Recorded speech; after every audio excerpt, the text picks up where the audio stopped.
आज खूप दिवसांनी आपल्या दादरमधल्या स्वामी समर्थ मठात जाण्याचा योग आला. हा मठ दिनांक 29 मे 1910 साली श्री सद्गुरू बाळकृष्ण महाराज यांनी स्थापन केला. तिथपासून आजपर्यंत म्हणजे तब्बल 113 वर्ष हा स्वामींचा मठ दादरमध्ये आहे. मठात प्रवेश करताच एक विलक्षण शांतता जाणवते. तिथल्या वातावरणाशी समरस व्हायला होतं.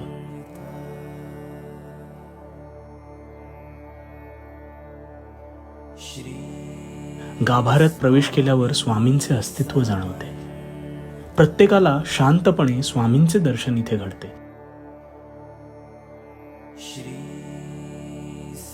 या शांततामय वातावरणात प्रत्येक जण आपापल्या परीने परमेश्वराकडे पोहोचण्याचा प्रयत्न करत असतो.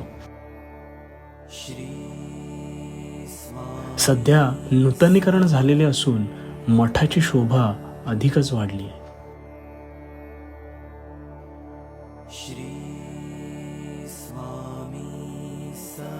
आता जर तुम्ही दादरमध्ये आलात की 2 मिनिटं मठामध्ये नक्की जाऊन या.